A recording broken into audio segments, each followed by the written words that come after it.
Hello guys, welcome back to our channel. ഇത് നമ്മളൊരു ചെറിയ ബ്രെഡ് പുഡിംഗ് ആണ് കേട്ടോ ചെയ്യാൻ പോകുന്നത്. വളരെ സിമ്പിൾ റെസിപ്പിയാണ്. അപ്പോൾ എല്ലാവരും ഒന്ന് ട്രൈ ചെയ്ത് നോക്കുക. ഇതുവരെ നമ്മുടെ ചാനൽ സബ്സ്ക്രൈബ് ചെയ്യാത്തവരുണ്ടെങ്കിൽ ഒന്ന് സബ്സ്ക്രൈബ് ചെയ്ത് സപ്പോർട്ട് ചെയ്യാം കേട്ടോ. അപ്പോൾ നമ്മളിത് ആ പുഡിംഗ് ഉണ്ടാക്കാൻ വേണ്ടി ബ്രെഡ് ഞാൻ എടുത്ത് വെച്ചിട്ടുണ്ട്. ഇനി നമുക്ക് അതിൻ്റെ സൈഡിലുള്ള ബ്രൗൺ ഷെയ്ഡൊക്കെ നമുക്കൊന്ന് കട്ട് ചെയ്ത് ഇതാ ബ്രെഡ് ഞാനിവിടെ എടുത്ത് വെച്ചിട്ടുണ്ട് കേട്ടോ. അപ്പോൾ ഇനി ബ്രെഡ് പുഡിംഗ് ഉണ്ടാക്കാൻ വേണ്ടിയിട്ടുള്ള ബാക്കി സാധനങ്ങൾ എന്തൊക്കെയാണെന്ന് നോക്കാം കേട്ടോ. അപ്പോൾ നമുക്കിനി ആവശ്യമായത് 3 മുട്ടയാണ് കേട്ടോ. അപ്പോൾ 3 മുട്ടയുടെ വെള്ള സെപ്പറേറ്റ് ഒരു പാത്രത്തിലേക്കും അതിന് ഉണ്ണി വേറൊരു പാത്രത്തിലേക്കും എടുത്ത് വെച്ചിട്ടുണ്ട്. അതുപോലെ ആവശ്യത്തിന് മധുരത്തിന് പഞ്ചസാരയും പിന്നെ നമുക്ക് കുഞ്ഞ് റെഡ് കളർ ചെറിയും അതുപോലെ നമ്മുടെ ബദാമും അങ്ങനെയുള്ള നമുക്ക് എന്താ പറയുക അതിൻ്റെ ഉള്ളിൽ ആഡ് ചെയ്യാനുള്ള നട്ട്സൊക്കെ എടുത്ത് വെച്ചിട്ടുണ്ട്. അപ്പോൾ ഇനി നമ്മൾ എടുത്ത് വെച്ചിരിക്കുന്ന ബ്രെഡ് ഒരു മിക്സിയുടെ ജാറിലേക്ക് ഇട്ട് ചെറിയ ചെറിയ പീസുകളാക്കി ഇട്ടിട്ടുണ്ട് കേട്ടോ, നമുക്കൊന്ന് അടിച്ചെടുക്കാൻ വേണ്ടിയിട്ട്. അപ്പോൾ ആ മുറിച്ചിട്ടതിനകത്തേക്ക് നമ്മൾ ആവശ്യത്തിന് പാൽ ആഡ് ചെയ്ത് കൊടുക്കാം കേട്ടോ. അപ്പോൾ നമ്മൾ ഇട്ട ബ്രെഡിനെ നികത്തി നമുക്ക് പാൽ ഒഴിച്ചാൽ മതി. അപ്പോൾ നമ്മൾ ബ്രെഡ് ഒന്ന് പാൽ ഒഴിക്കുന്നതിനനുസരിച്ച് ഒന്ന് കുത്തി ഉടച്ച് അതിനോട് ചേർത്ത് കൊടുക്കുക കേട്ടോ. അപ്പോൾ നമുക്ക് ഓവർ പാൽ വേണ്ട. അപ്പോൾ നമുക്ക് തടിച്ചെടുക്കുന്ന സമയത്ത് നന്നായി തന്നെ കിട്ടും. ഇനി അതിനൊക്കെ ആവശ്യമായ പഞ്ചസാര ആഡ് ചെയ്ത് കൊടുക്കുന്നുണ്ട്.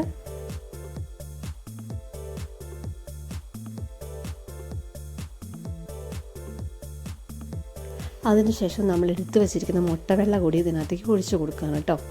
അതിൻ്റെ കൂടെ നമ്മൾ നമ്മുടെ മധുരമൊക്കെ ബാലൻസ് ചെയ്യാൻ വേണ്ടി ഒരു തുള്ളി ഉപ്പും കൂടി ഇട്ട് ഇത് നല്ലോണം ഒന്ന് അടിച്ചെടുക്കുന്നുണ്ട്. ഈ അടിച്ചെടുത്തതിനകത്തേക്ക് നമ്മൾ വാനില എസൻസ് 2-3 തുള്ളി നമ്മൾ ഇഷ്ടത്തിനനുസരിച്ച് ഒന്ന് ആഡ് ചെയ്ത് കൊടുക്കുക കേട്ടോ. അതിനുശേഷം നമ്മളൊരു പ്ലേറ്റ് എടുക്കുക. നമുക്ക് പുഡിംഗ് ഒഴിക്കാൻ പാകത്തിന് ആ പ്ലേറ്റ് നല്ലോണം എണ്ണ ഒഴിച്ചിട്ടുണ്ടാവണം കേട്ടോ, എങ്കിലേ പുഡിംഗ് നമുക്ക് നല്ലോണം വിട്ട് കിട്ടത്തുള്ളൂ. അപ്പോൾ പ്ലേറ്റിൽ നല്ലോണം എണ്ണ തൂത്തതിന് ശേഷം നമ്മൾ ഈ അടിച്ചു വെച്ചിരിക്കുന്ന പാലും ബ്രെഡും കൂടെ ഉള്ളത് അതിനകത്തേക്ക് ഒഴിച്ച് കൊടുത്ത് കുറച്ച് നട്ട്സും കൂടെ അതിനകത്തേക്ക് ഇട്ട് കൊടുക്കുക കേട്ടോ. അധികം വേണ്ട, നമുക്ക് മുകളിൽ ഗാർണിഷ് ചെയ്യാൻ നട്ട്സ് വേണം. അപ്പോൾ കുറച്ച് നട്ട്സ് അതിൻ്റെ ഉള്ളിലേക്ക് ഇട്ട് കൊടുത്തിട്ട് നമ്മൾ ആവിയിൽ ഇഡ്ഡലി ചെമ്പിനകത്ത് ആവിയിൽ വെച്ച് നല്ലോണം ഒന്ന് വേവിച്ചെടുക്കുക കേട്ടോ.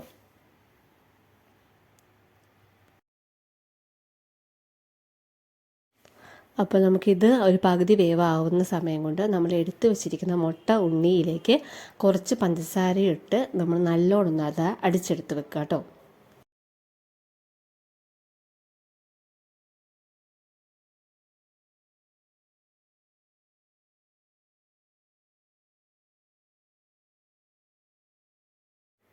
അപ്പോൾ നമ്മൾ ആ അടുപ്പത്ത് വെച്ചിരിക്കുന്ന ഇഡ്ഡലി ചെമ്പിൽ വെച്ചത് പകുതി ഒരു ഹാഫ് വേവ് ആയിട്ടുണ്ട്. ഇനി അതിന് മുകളിലേക്ക് നമ്മൾ ഈ അടിച്ച് വെച്ചിരിക്കുന്ന മുട്ട ഉണ്ണി ഒഴിച്ചു കൊടുക്കുക കേട്ടോ.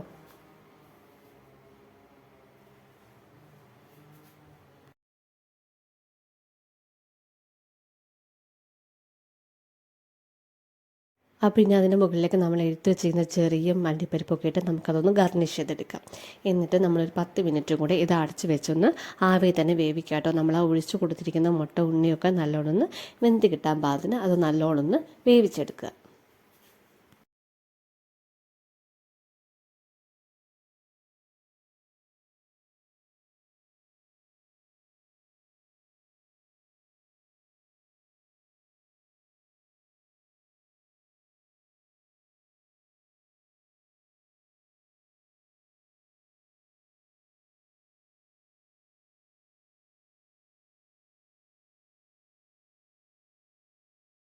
ഇതിപ്പോൾ നല്ലോണം ഒന്ന് വെന്ത് കിട്ടിയിട്ടുണ്ട് കേട്ടോ. അപ്പോൾ നമുക്കിതൊരു വെള്ളത്തിനകത്തേക്ക് ഇറക്കി വെച്ച് അതിൻ്റെ ചൂടൊന്ന് ആറ്റിയതിന് ശേഷം നമുക്ക് ഫ്രിഡ്ജിൽ വെച്ച് ഒന്ന് തണുപ്പിച്ചെടുക്കാം കേട്ടോ. എന്നിട്ട് നമുക്ക് സെർവ് ചെയ്താൽ മതി. അപ്പോൾ ഒന്ന് തണുപ്പിച്ച് കഴിയുമ്പോഴാണ് അതിൻ്റെ കറക്റ്റായിട്ടുള്ള ടേസ്റ്റ് കിട്ടുക കേട്ടോ. അപ്പോൾ വളരെ സിമ്പിളായിട്ട് നമുക്ക് പെട്ടെന്ന് തന്നെ കുട്ടികൾക്കൊക്കെ ഒരുപാട് ഇഷ്ടപ്പെടുന്ന രീതിയിൽ ചെയ്യാൻ പറ്റുന്ന ഒരു പുഡിങ്ങാണ്. അപ്പോൾ ഇതുവരെ ട്രൈ ചെയ്ത് നോക്കാത്തവരുണ്ടെങ്കിൽ ഒന്ന് ട്രൈ ചെയ്ത് നോക്കാം കേട്ടോ. എന്നിട്ട് കമൻറ്റൊക്കെ ചെയ്യുക. നമ്മുടെ വീഡിയോ ഇഷ്ടപ്പെട്ടെങ്കിൽ ലൈക്ക് ചെയ്യുക, ഷെയർ ചെയ്യുക. അതുപോലെ നമ്മുടെ ചാനൽ ഇതുവരെ സബ്സ്ക്രൈബ് ചെയ്യാത്തവരുണ്ടെങ്കിൽ ഒന്ന് സബ്സ്ക്രൈബ് ചെയ്ത് സപ്പോർട്ട് ചെയ്യാം കേട്ടോ.